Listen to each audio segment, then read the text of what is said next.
Just testing this. Sound check.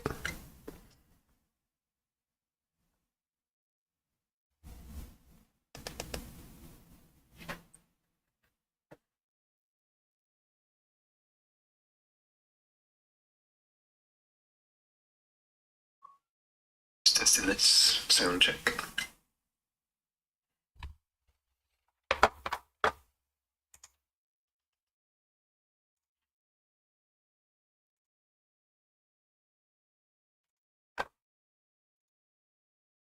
Yep, all looks good.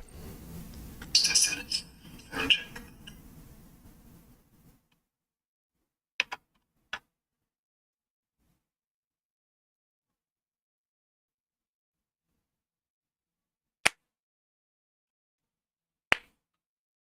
Yep, all looks good.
We're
just waiting for Trade to play catch up, and then we can kind of get started with this whole shebang.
Right. Twitch should be catching up any second.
It should be there now. Let's just check. Gosh, internet's not doing too well today.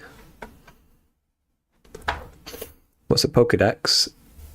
FGGF, you'll find out soon enough.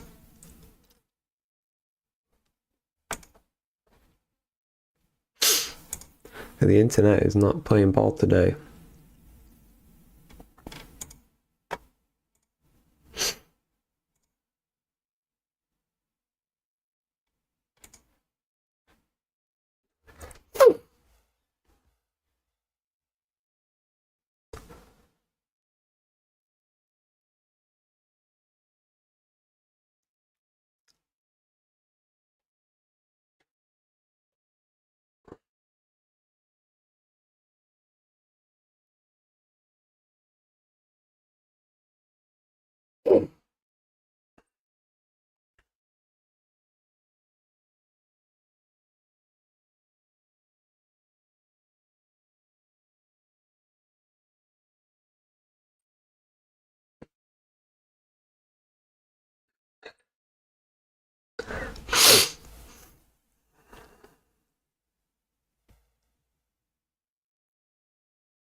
Okay, so it looks like Twitter stream probably not going to work today. I forgot to change the schedule for the other day, so let's just kind of get cracking with this. So build a Pokedex in Go. So build a REPL Pokedex on the command line in Go. Learn how to use JSON, make network requests, and implement caching.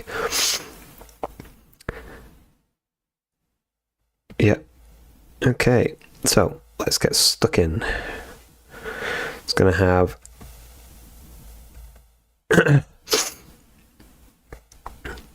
what was it, 12 lessons to get through? 12 lessons to get through, 24 hours worth of content, and whatever the hoo-ha. So let's see.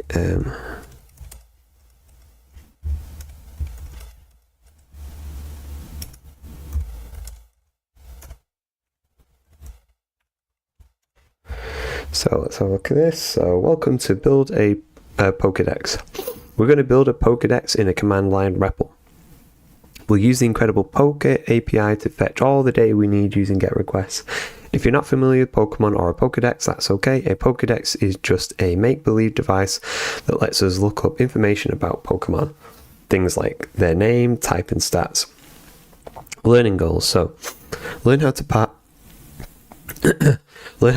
JSON in Go, practice making HTTP requests in Go, learn how to build a CLI tool that makes interacting with backend server easier, get hands-on practice with local Go development and tooling, learn about caching and how to use it for a performance assignment. So before we dive into the project, let's make sure you have everything you'll need in your machine. This is a simple Golang project, so all you'll need is the latest Go chain.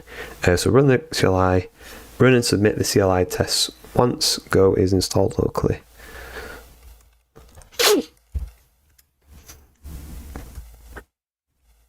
There we are. So build. By the end of this step, you'll have a simple working program in Go. So create a main Go file. It should be part of it should be part of the package main in the root of your project and have a main function that just prints the text hello world. And then create a Go module in the root of your project. Here's the command. Okay, so I'm going to set up a thing to store this somewhere.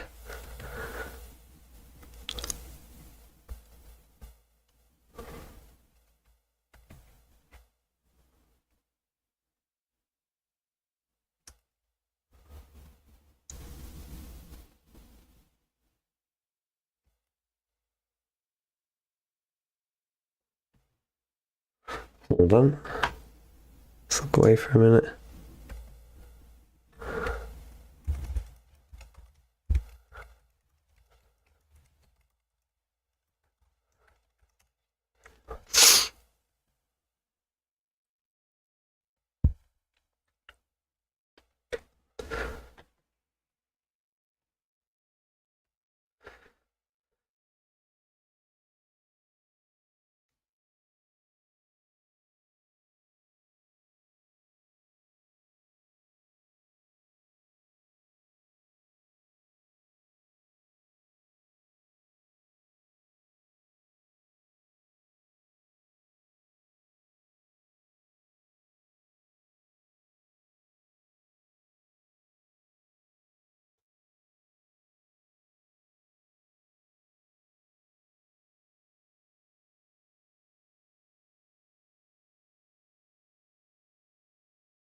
Okay, so I've got a initial thing set up. back to this. So create a main.go file. It should be part of the package main in the root of your project and have a main function that just prints the text hello world. Okay, so I guess we're going to be touch main.go. And then this is where my memory fails me. I don't remember any of the syntax for like a basic file, so main go.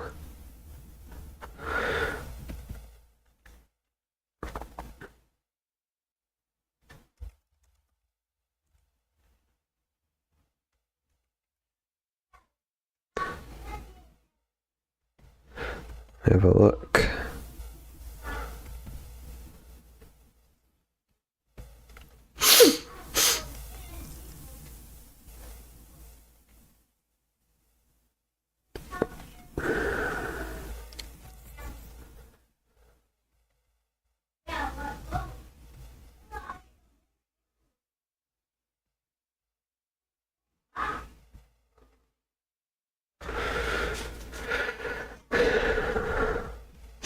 We did a lot in Go. Don't remember a lot of it now though.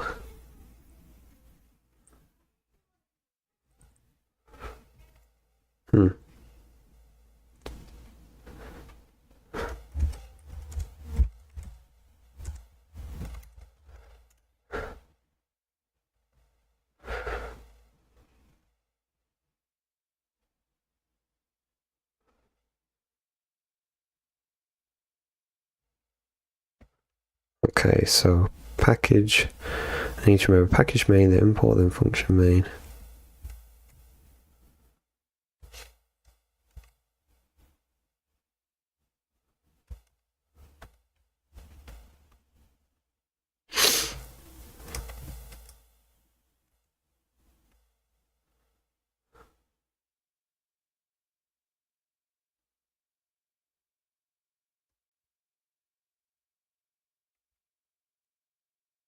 So then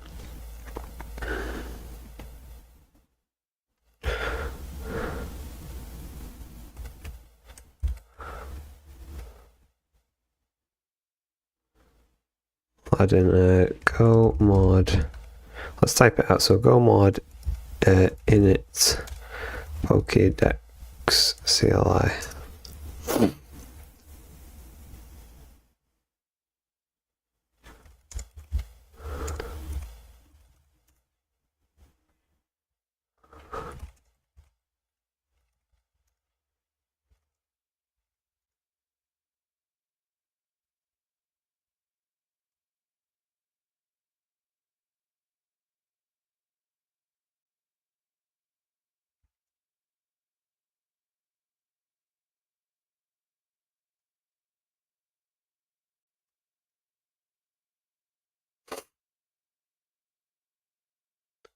Okay, so I recommend naming the module by its remote Git location. You should store all your projects in Git. For example, my GitHub name is Swagglame, so my module name might be...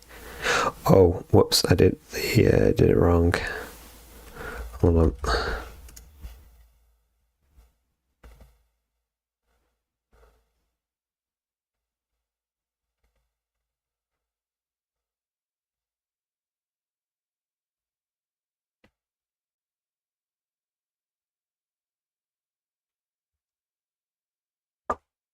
Oh, one moment. Important thing of the day.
Right, we're back. Oh, okay. Let's run that command again. Oops.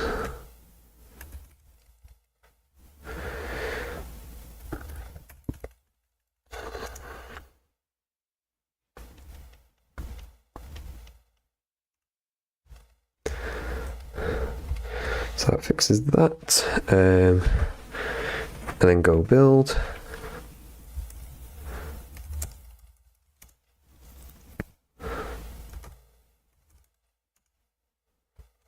Bingo.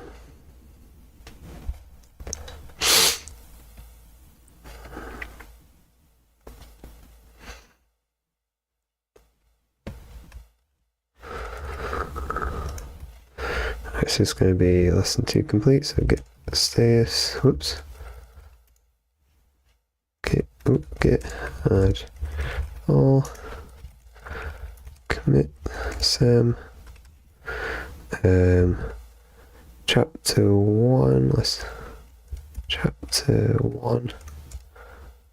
lesson 1 and 2 done.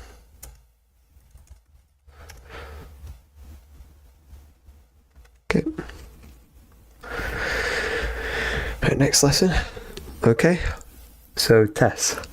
By now you should be familiar enough with unit testing. Like anything, the more you do it, the better you'll be at it. More importantly, you'll begin to understand how to write code that is easy to test.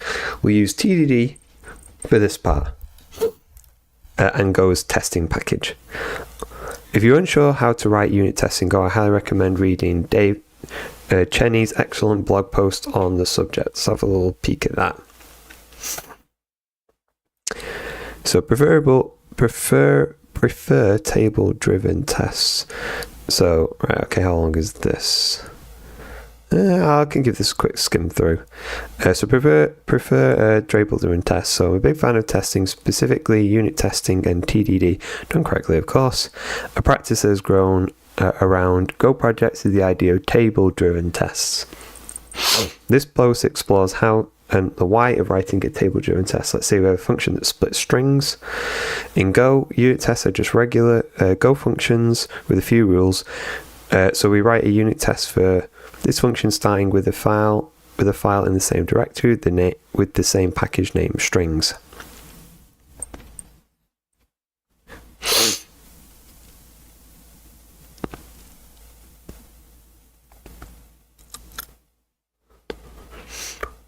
Tests are just regular Go functions with a few rules. The name of the test function must start with test. The test function must take one argument of type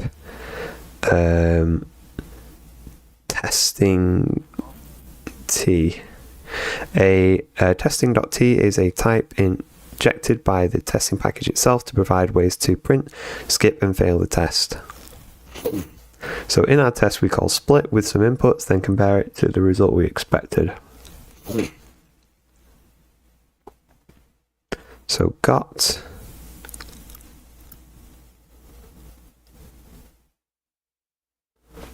want, okay. So in our test we call split with some inputs, then compare it to the result we expected, code coverage. So the next question is, what is the coverage of this package? Luckily, the Go tool has a built-in branch coverage. We can invoke it like this. So go test cover profile that equals c.out. Okay, which tells us we have 100% branch coverage, which isn't really surprising. There's only one branch in this code. We want to dig into the coverage report. The Go has several tools. The Go to has several options to bring coverage report. We can use the Go to cover-function to break down the function coverage per function, which isn't exciting as we only have one function in this package, but I'm sure you'll find more exciting packages to test. Spray some .bash rc on that. This pair of commands is so useful for me. I have a shell alias which runs the test coverage and the report in one command.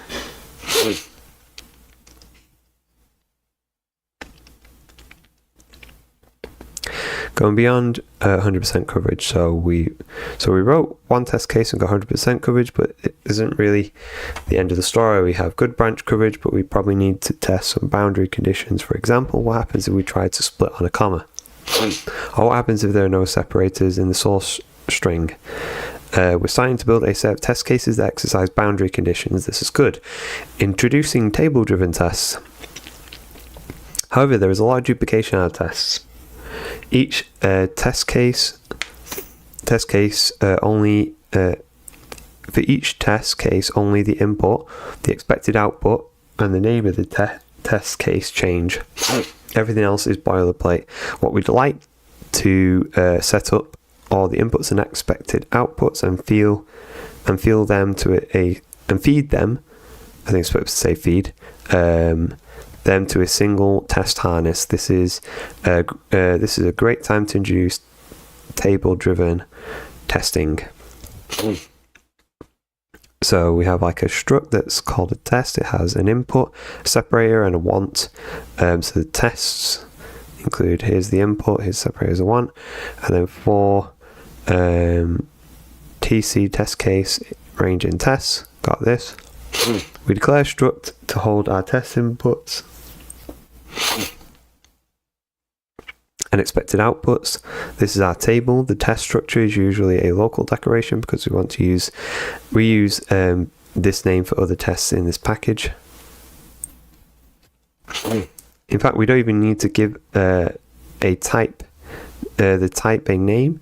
We can just use an anonymous struct literal to reduce the boilerplate like this. Now adding a new test, blah blah blah. Yeah, enumerating class. Yeah, okay, kind of get the point. Cool. So create a new clean input text string function. For now, it should return an empty slice of strings. The purpose of this function will be to split the user's input into words based on white space. It should also lowercase the input and trim any leading or trailing white space. For example, the purpose of the function is to split the user's input into words based on white space. It should lowercase the input and trim all leading or trailing white space. For example, like that. Okay. Alright, so create a new function.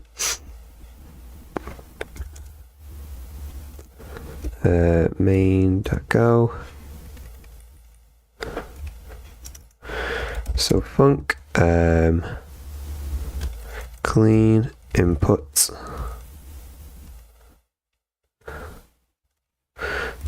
text string type.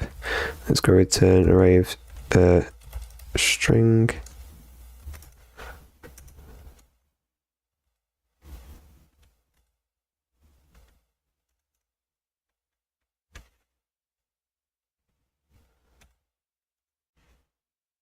I think my tabs might be slightly off in NeoVim. That's quite big. But we'll carry on anyway.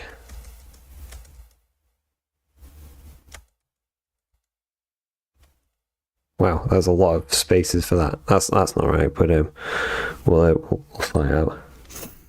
But now it should just return an empty slice of string, so I guess we can do return.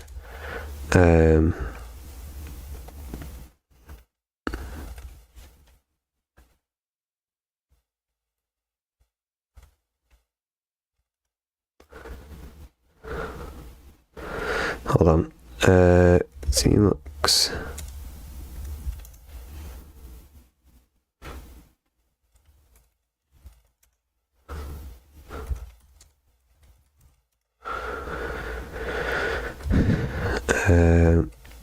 Tmux list sessions.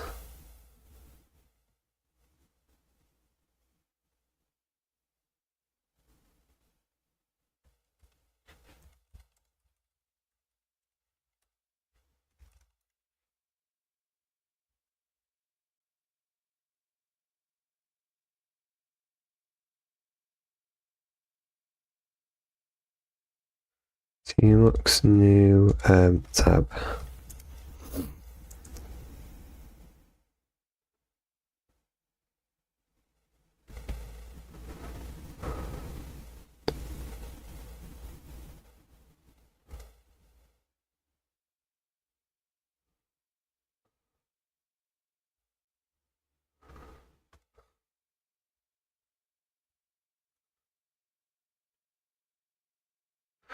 So I think saying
config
mm,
Um,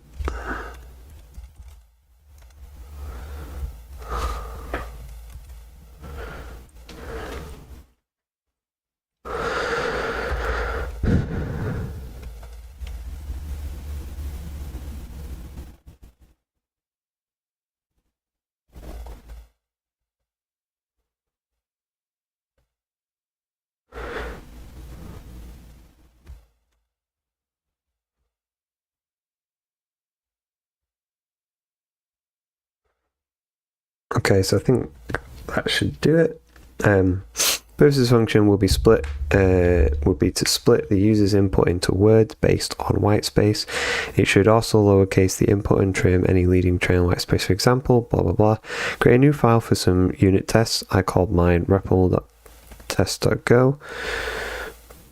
Since I put clean input in a new file, REPL.go, but you can organize your project your way. The only requirement is that test file ends in _test.go. Create a test suite for clean input function. Here's the basic structure of the test file.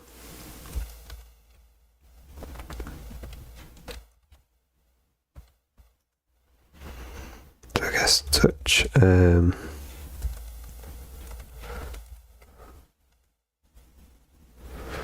So I guess main.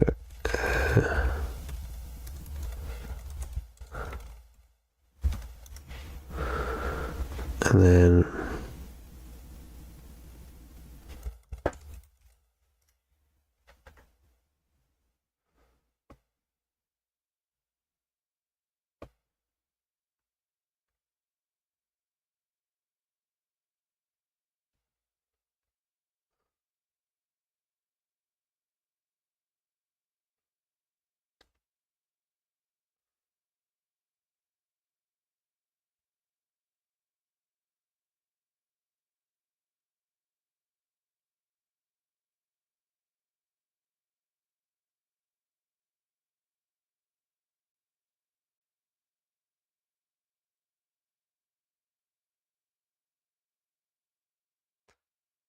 so package REPL.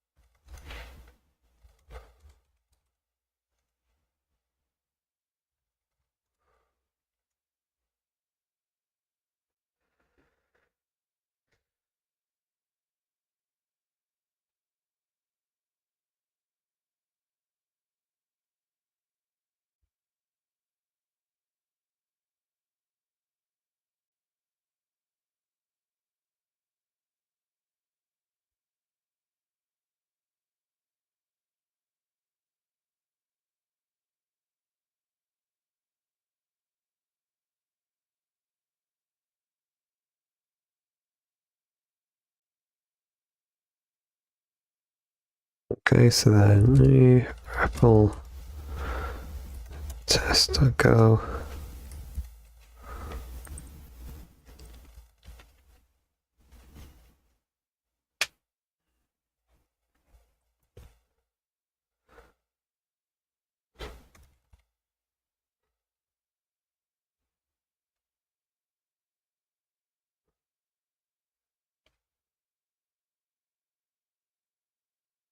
Oh, it was in here. Yeah,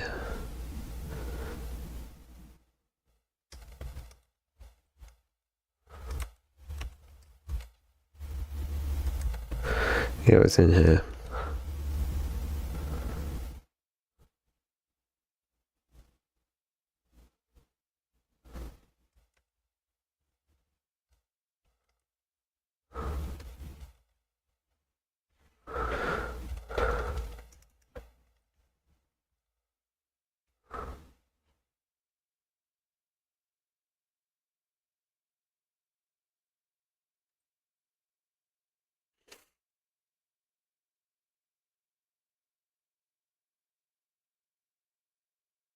So test file.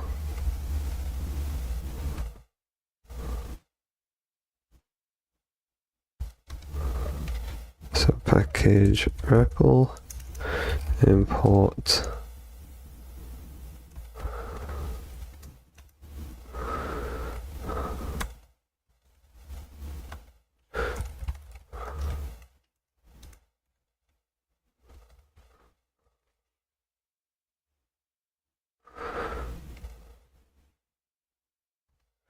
Okay.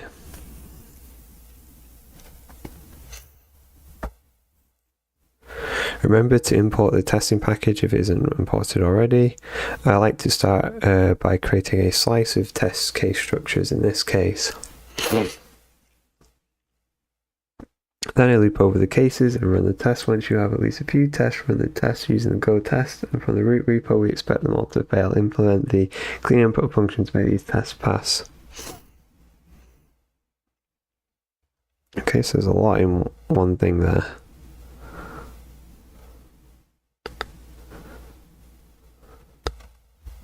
So test clean input.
Input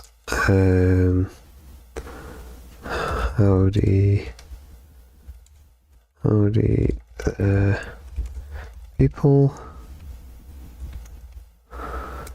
expected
So like go format code.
I have to get my NeoVim set up. So I don't have to keep doing this.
Um,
I'm going to go quiet here. I'm just trying to figure some shizzle out.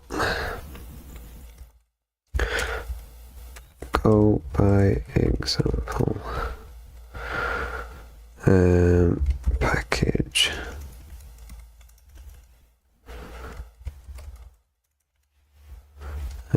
Test.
I think we need a lot of help from Boots here for this one while I'm getting used to this.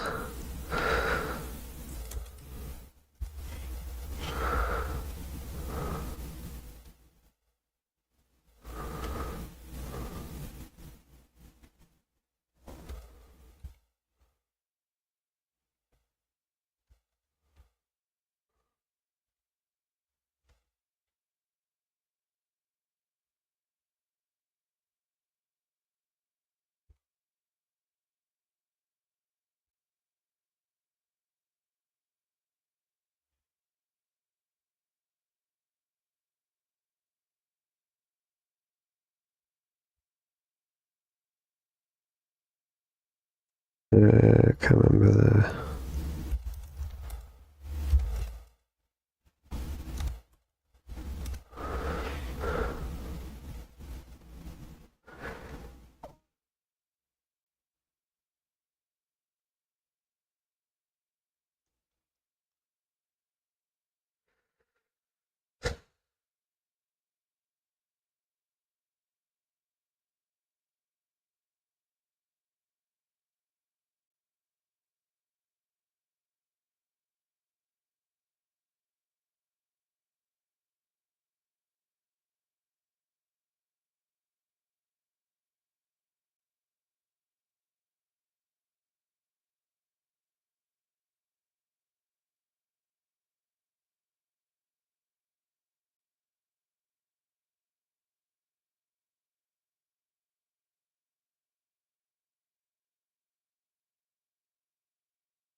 Gonna need your help, buddy.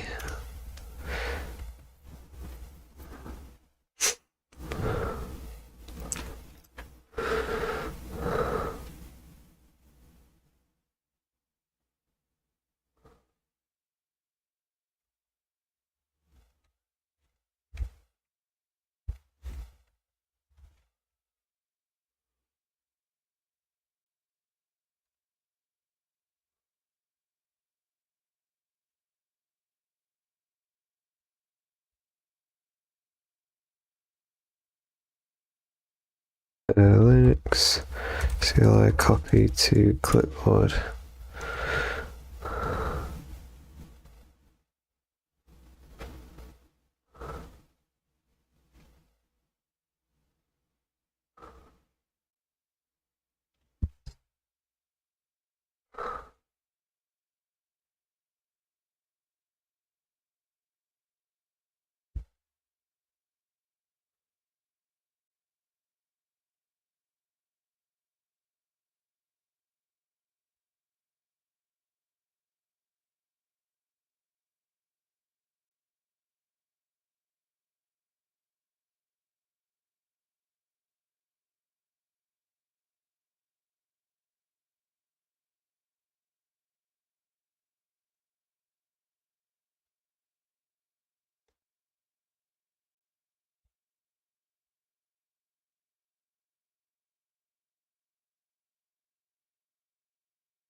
REPL.go. So the make function, I can't remember how to use this now. So it's like make go make slice.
Progress curve.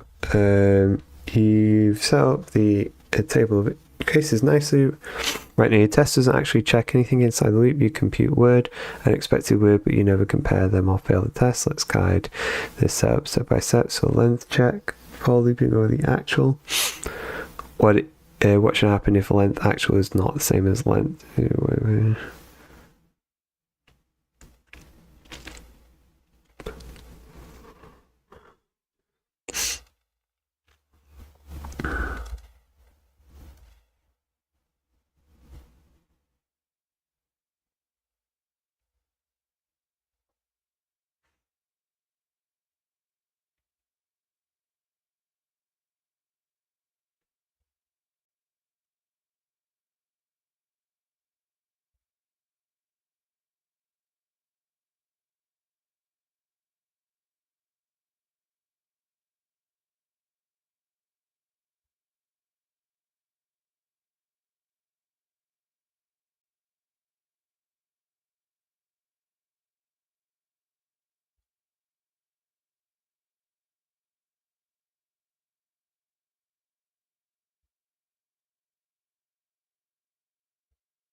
You're close, but the bear smells a tiny buggy road. The second argument to make must be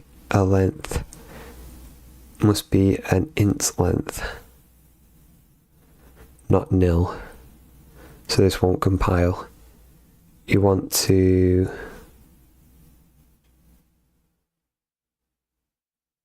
return an empty slice. There are two common ways: using a slice literal with no elements. Use a make with length of 0. Which do you think will compile?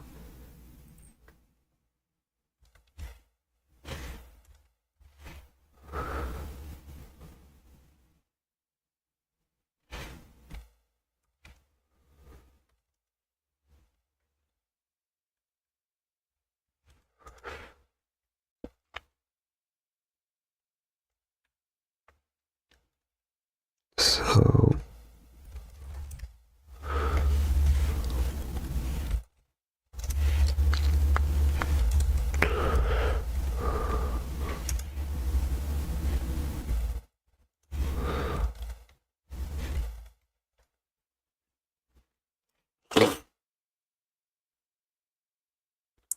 nice. That's a valid empty slice that satisfies step 1 for now. Next we need your test to actually assert something. So yeah, okay, you have this. Length 2 guiding steps. So before the inner loop, ask, do these slices have the same length?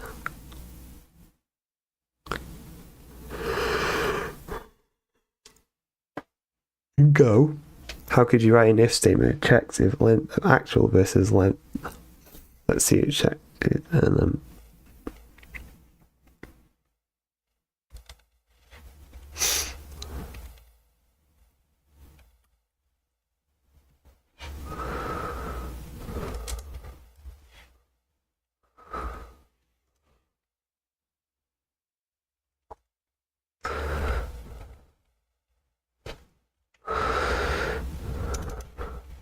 so I guess if and it was like the length of actual is not equal to the length of c dot expected.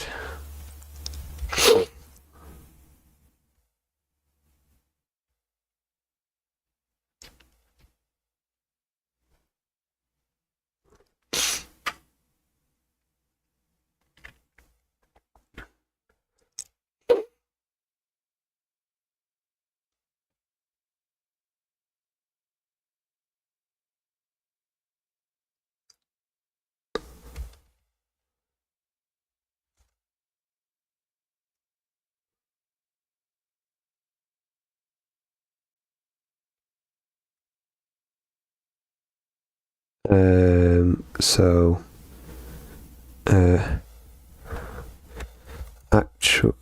actual and c dot expected don't match length wise.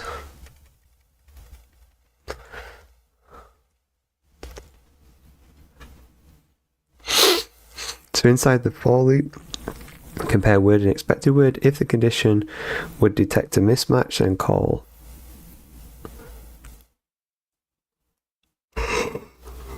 excuse me.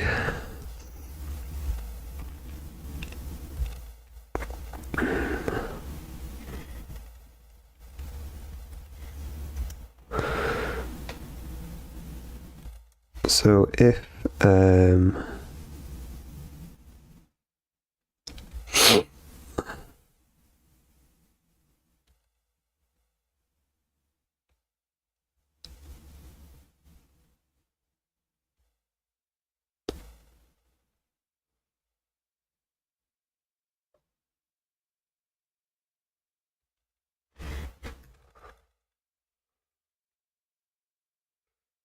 I guess if word is not equal to expected word, then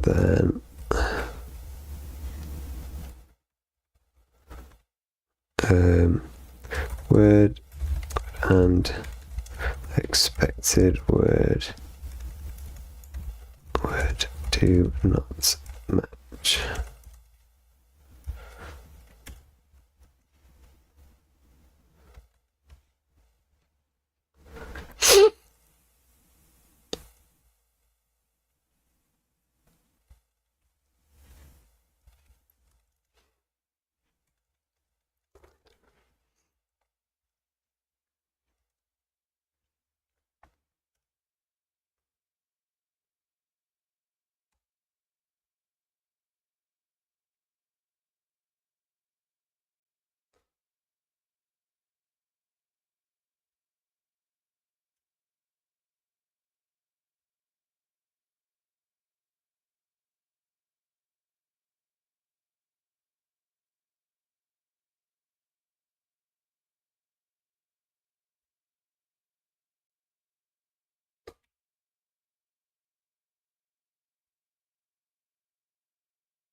See if that does.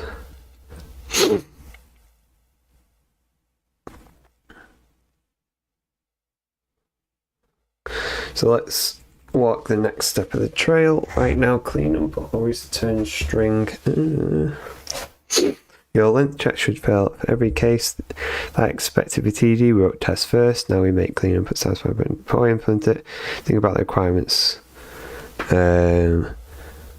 But I still get this set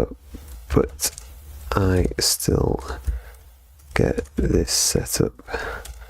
Failed message warning. Go.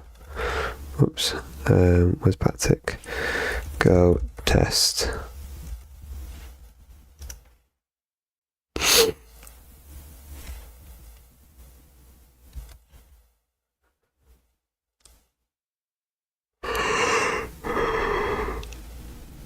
Hold on tight. Conjuring the solution by the power of Go. The file has been conjured. Because it's instinct to look at the test little cub. The setup failed. Usually means Go couldn't even build the test binary to complicate the situation. So Go build.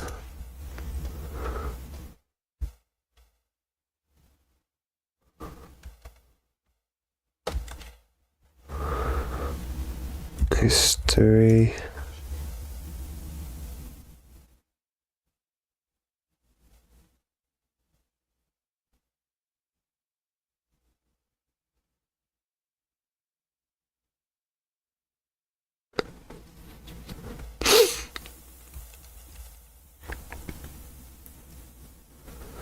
Your REPL.co has package REPL, the solution. Use package main. All Go files in the same folder must have the same package name, or Go test fails before running the test. Run cleanup. You still have to main. Okay. Properly using strings.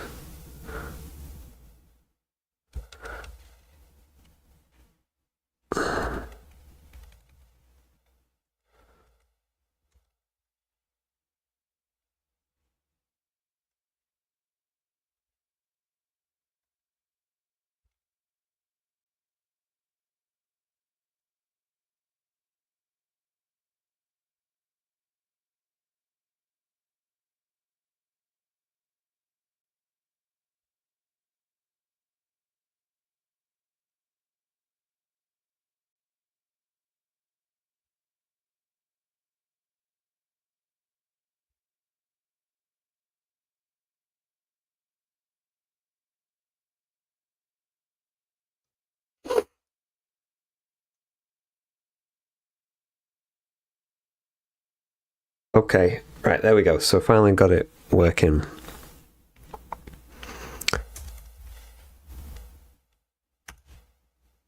So we're going to keep that up, and then we're going to keep this up till to run that.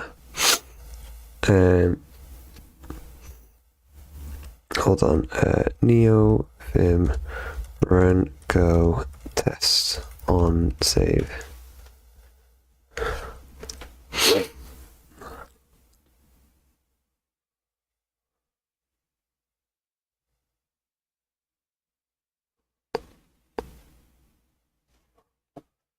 hold on. Neo Vim Go.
I don't think my theme is actually kind of coming across.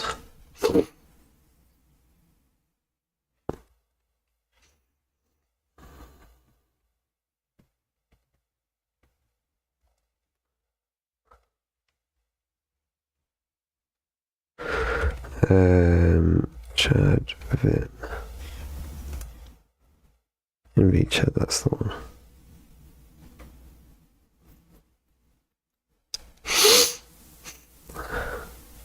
I think I'm going to need to do a bit of Vim Hero.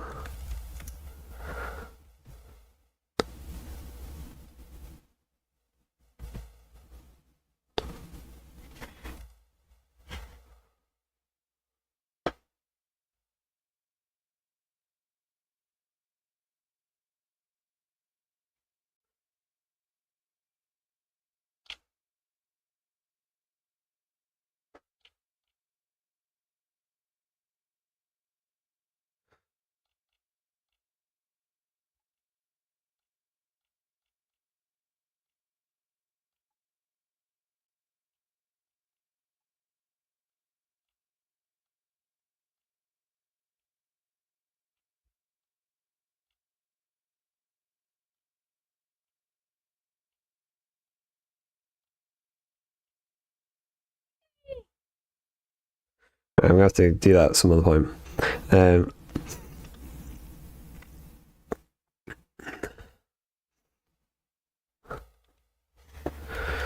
Okay, so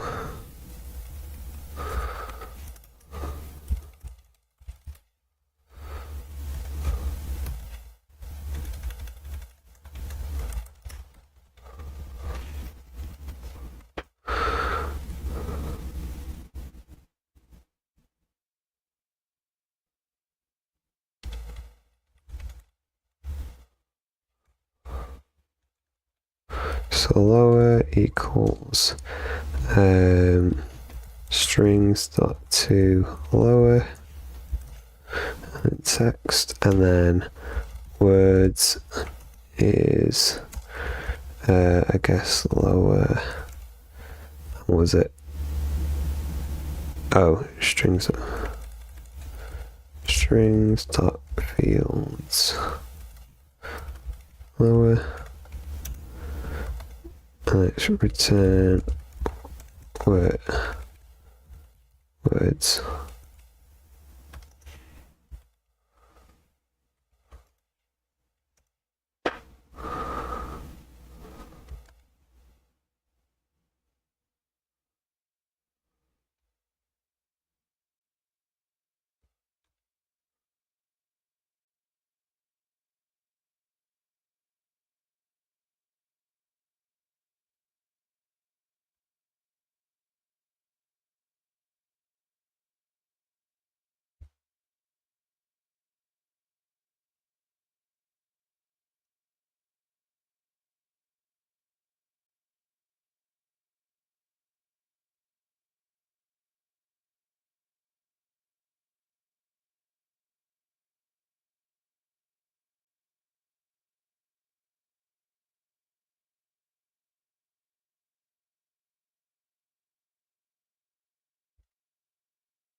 I think for tonight, let's just try and get through chapter 1. What's chapter 2?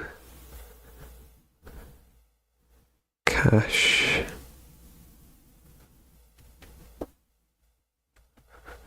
Pokedex.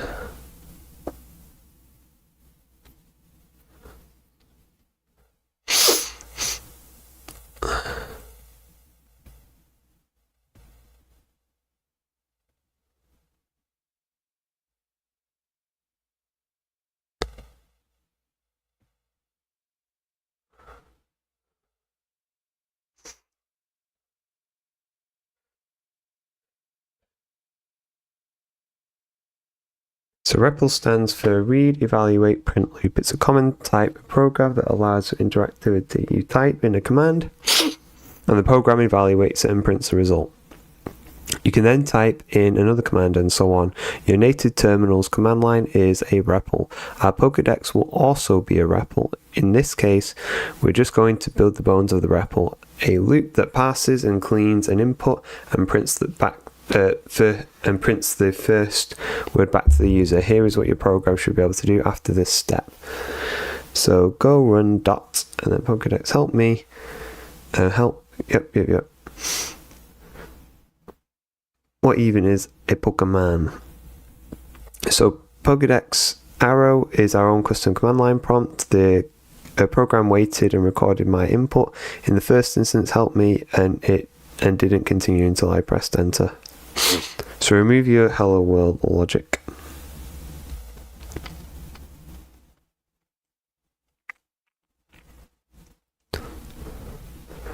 I think we're gonna come back to this another night because my brain's a little bit tired. It's been a long day, and I'm not in the thing of sort of getting into the thick of this now. Create support for a simple REPL. Wait for the user input.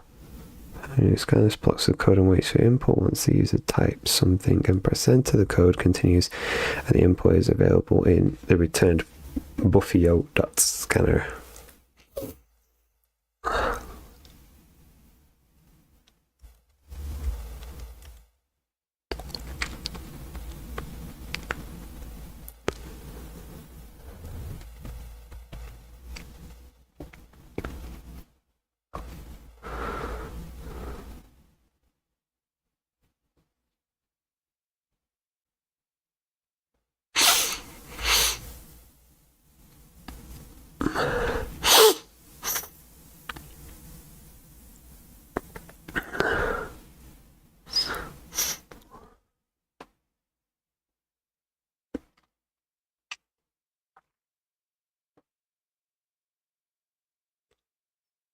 Buffer controls memory allocation by the scanner.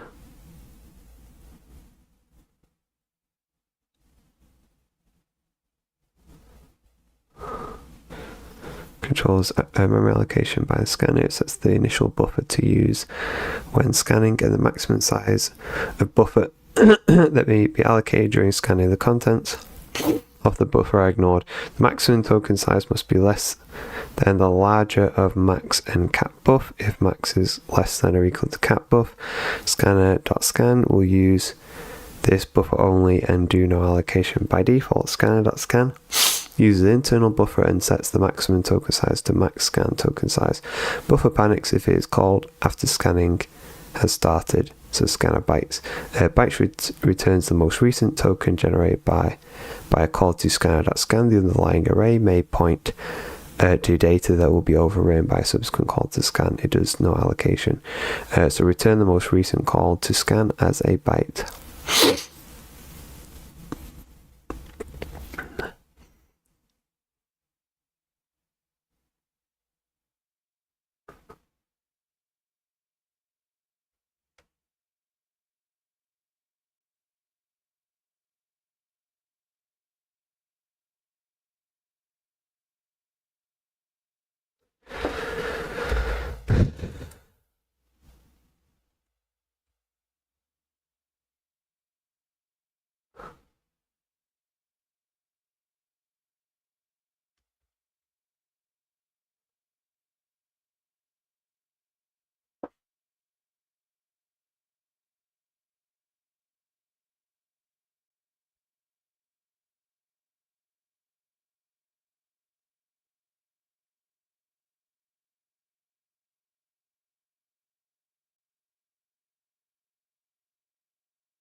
Okay, yep, this is for a larger brain day.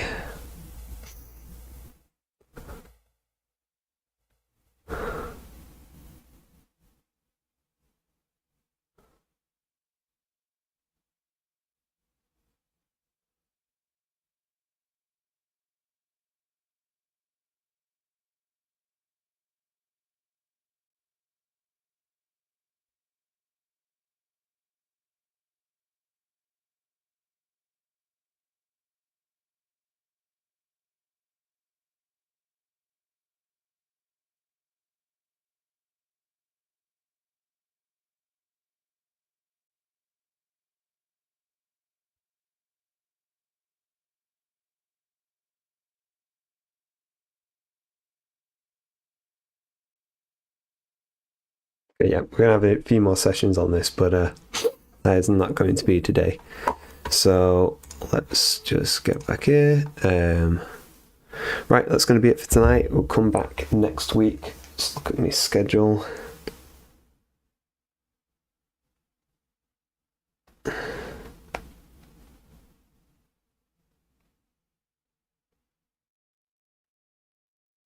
Next week I think is a pretty clear run, so we'll have 3 evenings. Hopefully we'll be able to get through it in 3 evenings because it is pretty much end of November now, so we're going to need to get through the other stuff as well, the other courses.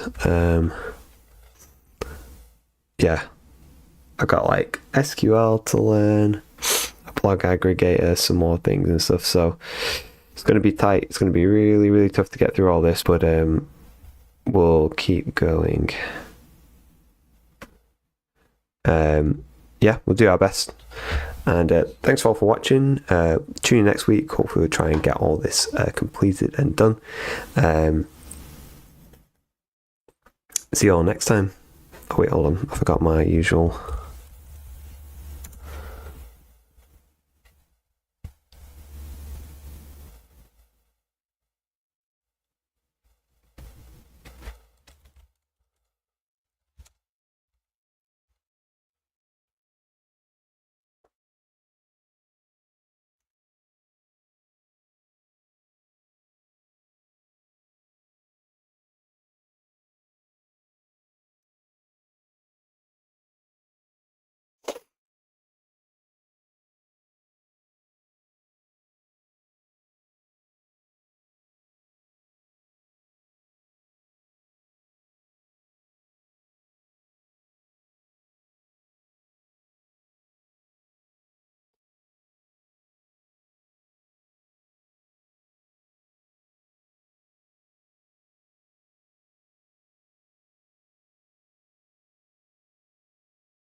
So see you next time. Adios.